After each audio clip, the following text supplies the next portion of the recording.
even if you point 4 of these fingers to so-called outsiders, are you willing to point even 1 to ourselves? Yourself. Exactly. Just 1. That's all I ask. 1 out of 5.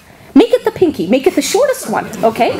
But understand that when we do this, when we engage in self-criticism, we are actually living up to one of the most beautiful verses in the Quran, which states, God does not change the condition of a people until they change what is inside themselves. Yeah. Chapter 13, verse 11. And frankly, I like to think of it as a 1311 kind of solution to a 911 kind of abomination.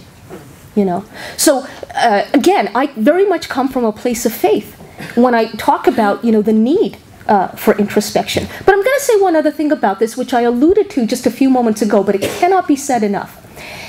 I remind again my fellow Muslims that if we're going to have integrity opposing imperialism, then we also must stand up to the imperialism within our own faith communities. Okay.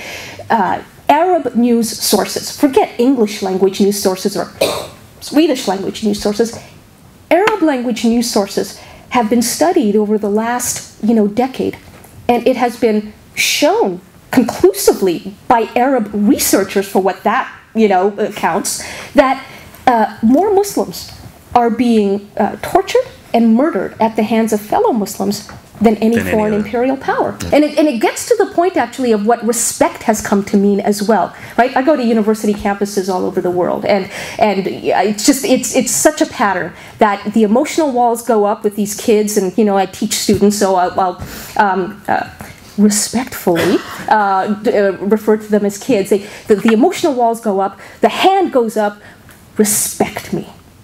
And I say to them, well, it's precisely because I respect you that I'm asking you these questions right now. Because if I didn't respect you, I would have no faith in your capacity to think critically. I'm actually, at this moment, treating you as my equal, treating you as a peer, okay, rather than as a child. And so, again, we've got to remember that these issues really do need a calling out of the emotions. So, for example, I say, right now, I know what you're feeling, okay? Because I have my identity assaulted all the time. But again, understand that there is no equation that the angrier you are, the more right you are. Okay? Doesn't work that way. And again, getting back to tactics and strategies, when you call out, when you identify those emotional the emotional turmoil that's going on in people when they call you all kinds of names and hurl labels at you, I just mean, don't freeze like a deer in headlights. When these labels are hurled at you, there are ways of responding that are kind, that are polite, that are dignified, and that are very resolute. When it comes to migrated communities in West, I assume that for a lot of people who would, in their own countries,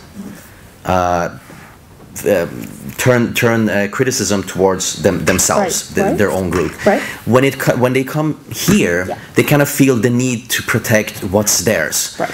Identity is made up of labels that other people hand to you and often tell you need to accept if you are going to be pure of faith. But it's not your identity that they're giving you. It's theirs. That they impose that they tell you must accept, okay, if you're going to be pure. Okay. Well, again, what they really mean by that, and it's you have to read between the lines, is you must accept that if I'm going to accept you as being authentic. So you are Gujarati and you're Muslim, and this is what and you must, are. Well, exactly. You must have these values. You must think, or as the case may be, not think a certain way. And that is all that you can be. But if I accept that, again, please appreciate, I speak as a believer in the Creator. I'm bowing down to human beings as opposed to a deity, a creator that is so worthy of worship that he, she, or it will have used that creativity to create something unique in me. You mean you're bowing down to culture? I'm bowing down to those who have the authority, or they think they have the authority, and I give them that authority if I'm bowing down to them, to define what constitutes official culture. Okay. What constitutes the culture that is to be, quote, respected, i.e. not challenged. Okay? Culture, and this brings up a really important point. Again, in multicultural societies like Sweden, like Canada, like the United States, culture increasingly is being treated like an individual, i.e. we must give culture or cultures their rights. What? What is culture? Culture is how things are done. That's it. Or, more sort of specifically, how people do things. Now notice how people do things. Okay? Culture doesn't do anything in and of itself. Culture is not a sentient being with free will and a conscience. Okay? People speak and do on behalf of culture. So if we give cultures certain rights, like human beings ought to have, then in fact what we are doing is further empowering those leaders of any cultural community who already have the power to define what is to be respected as official culture. That's not progressive. That's not liberal. That's the exact opposite.